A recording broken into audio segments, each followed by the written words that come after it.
And then also remember what happened when Abraham, when God visited Abraham. Right. Before he was going to destroy Sodom and Gomorrah. And remember Sarah's reaction to God's words. And she laughed. Mm-hmm. So women, I've had to learn, you got to be careful on sometimes. They're not like us. The Bible talks about them being the weaker vessel. So,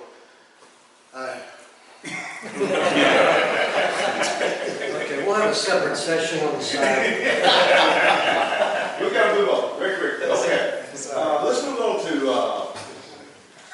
husband being faithful. I think we talked about that earlier last time. This verse, though, we did not refer to how the wedding bed is undefiled in the plan of God, and the adulterers and fornicators God will judge. That is a powerful verse and motivates us and reminds us again of just of how clear thinking we've got to be in our relationship. I think to be unfaithful should be, for the man of God, unthinkable. We do not allow some things to enter our minds.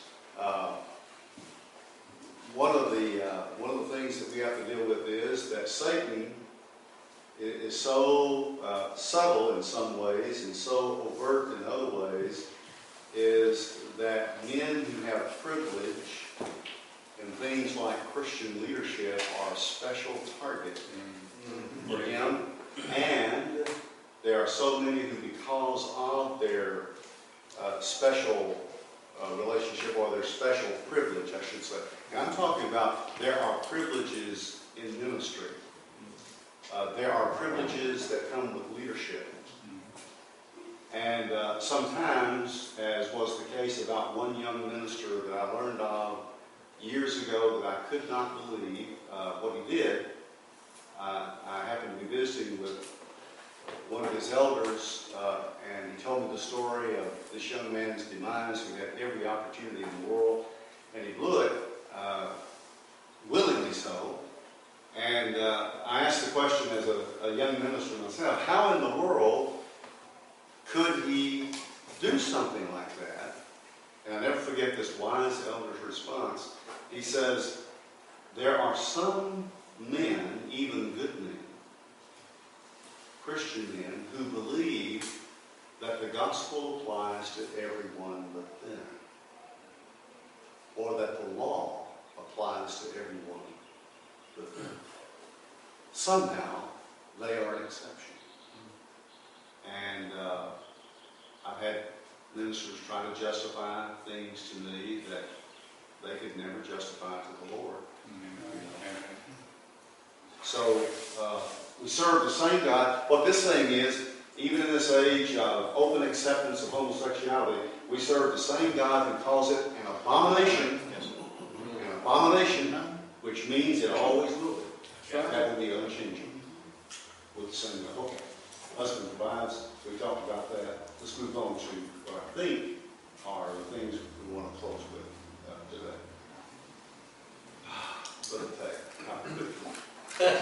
The time goes. Brother, I appreciate very much that comment, and you show great wisdom in pointing that out to us. All right, 10 Commandments for husbands. These are not necessarily unique with me, but things that I picked up along the way. The husband treats his wife with gentle strength. You know, sometimes, it's getting back to this Ecclesiastes 3 passage, there is a time to be gentle and there's a time to be strong. And knowing the balance between the two, we need God's help on that. Sometimes the strength gets out of whack. And sometimes the gentleness actually becomes weakness. But gentle strength. He gives her praise and reassurance. I want you to just think about this without confessing your sins. But is there a day that you do not tell your wife that you love her? There should not be a day that we do not tell her And there should not be a day when she does not tell us. But that continues to build that bond. It's going to be unbreakable. It's not just words. They're the three most powerful words in the language. However you want to say them, I love you, and then to really mean that. And I think when we say to someone, I love you, it constantly works on us to do that. To do that. Now, I know there are days of feuding that may fuel over into weeks of feuding. It may be hard to say, I love you. That's the exception to the rule. But we praise her and we reassure her. For instance, in praising, we are proud of her for who she is and for the various things that she does. He agrees with her on areas of responsibility. One of the things a young couple has got to do, and a lot of this is done before marriage, is to make decisions like who is going to do what. You know, today we have some Christian couples where this is still hard for some to accept and hard to imagine, but I know 2 or 3 cases where the young lady can provide a better living with her training and ability, and really the young man, the husband, does a better job in raising children, you know. Well, that's a mutual thing. In other words, Mr. Mom, you know, kind of things that may be very hard for us to get used to, but when we agree on here, who's going to be paying the bills, for instance, and of course there's got to be accountability there as well. Try to avoid criticism, although it's hard. You can catch more flies with honey than with vinegar. That's an old problem for her. I can't. I don't know it's in there somewhere. Remember the little things. We were joking. We were joking yesterday, and actually with Brother David and Brother Tay and Sister Jane, and Tay and Jane have been married about the very same amount of time that Joan and I have been married. Married in the same year, 72, but January, okay, 71. Okay, so we married the same year, and at one point in time, Tay was making light of the fact of remembering the exact date, but what really tickled me was, before the day was over, Jane was the one that was trying to remember, you know, the exact date. I thought, oh, that's good. when the woman has trouble. But, you know, be sure to remember what might be regarded as little things that are not little, or that mean a lot. When you're on the end of being forgotten, when you're on the end of being overlooked, by the way, as we think about all these things we're supposed to be doing for wives, the wives are in there being told what they're supposed to be doing for you. So we got the basis covered here. And I understand, you know, the Bible is very strong and explicit on the wife's relationship to the husband and how we're not to defraud each other. And I've seen men in the church, you know, be very upset, for instance, in a gospel meeting when a preacher would come in and talk about all these good things in terms of the marriage relationship, and then make an observation like, you guys never talk about what's really wrong, you know, in marriages. And I would say to myself, ooh, I know what's not going on in his house. Well, I really do. You never talk about Romans 7, you know. And so I know about those kind of things, but little things add to the good things. Remember her need for togetherness. She really does need to share our life, and we need to share her life. And the more that we can do together, and this is, you know, this is true not only with our mates, but it's true with obviously with our children. I mean, one of the adages that people have used in the last probably 50 years, well, we don't have quantity time, but we have quality time. And there is a really good Greek word for that. It's called baloney. You cannot replace quantity of time with quality of time. I mean, quality of time with your mate, with your children, is quality, is the building of a quality of life. So, just this morning at breakfast, Edna said as we came to the close of breakfast that we really enjoyed it.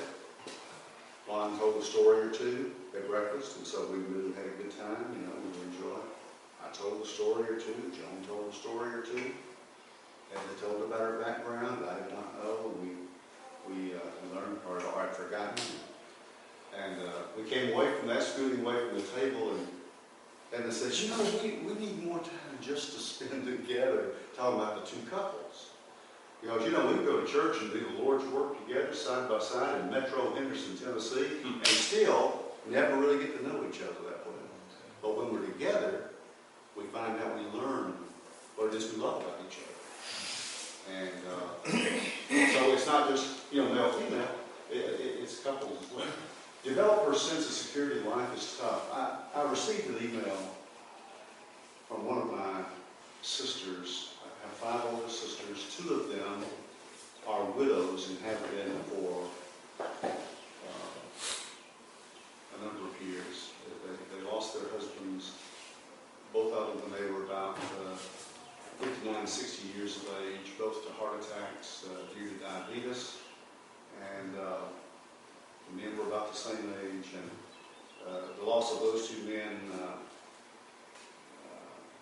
my mother could not have hurt more than had been her child. She loved, I'll tell you, my sisters have always said that my mother loved the sons-in-laws more than she loved her own daughters. And her response to that was, yes, I do. They listen to me. And y'all don't, you know. So, but one of them wrote, and quite frankly, she was encouraging me to slow down and cut down on some of the miles and all of that, which when you're at a place like Free Harbor is very hard to do because the Lord blesses you with so many opportunities and you want to do them all. And she made the statement that, and I'm not even, speaking of not sharing, brother, I've not shared this with Joan because, maybe for all reasons, but she said, don't make Joan a young widow because, she said, it is no fun. She says life is made for couples. She and I have never had that conversation before.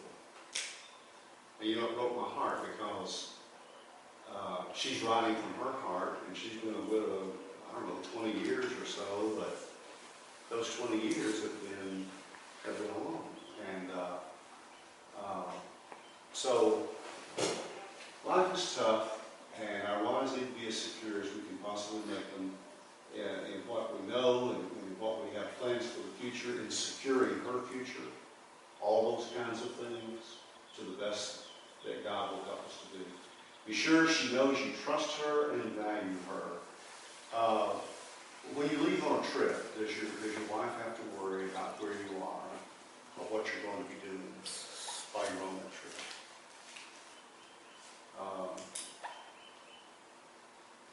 Can she trust you? Cooperative, helpful, and sacrificial again. We can work so hard and be so dead tired when we come in from work that we feel like that we can be served all the time and not do things alone. And then give your life and making her life one. I want to close with a prayer that is by M.D. Carruthers, just simply called A Prayer for a Christian Husband. Lord, may there be no moment in my life when she regrets that she became my wife. Help me to do the utmost I can to prove myself her measure of a man. Since years must bring to all their load of care, let us together every burden bear. And when death beckons one its path along, may not the 2 of us be parted long. I've gotten to the age, and of course really this should have been thought of long before, but I've gotten to the age where it occupies my thinking more about what if something were to happen to her. And that's frightening. You know, it's absolutely frightening. Because I can remember at the age of 12 having a great aunt and a great uncle that I spent a great deal of time with, and in my lifetime, the great aunt was in poor health, and one thing my mom was doing a lot was sending food to her, even when she was in the hospital, especially when she was in the hospital. She wanted to be sure that Aunt Andy had some good food, and so I was carrying food to the hospital and food to her home, from time to time. And being 12 years of age, and knowing that Aunt Andy and Uncle Fling had been married for one of these 60, 65-year couples, that when she finally passed, I thought, well, he's probably okay. I mean, they've had a wonderful long life together. This shows what a 12-year-old doesn't know. They had a wonderful long life together, and she's been in poor health, and there may even be some kind of relief, involved in that kind of thing. So when I got to the funeral home to be with him, and for a while he was sitting out on the front porch of the funeral home, visiting friends, and then his granddaughter. He always lived first on the farm, just the house next on the farm, and it had always been such a part. Her whole life had been with this girl. When she arrived, she now lived out of town. When she arrived and got to the funeral home, he broke down and bawled and said, "Glendale, my whole world is turned upside down." Here's a kid who never knew his father. We lost our father when I was an infant. And so I didn't, really grow up seeing that intimacy, that kind of relationship, except in other couples. But let me tell you, I've never forgotten that day.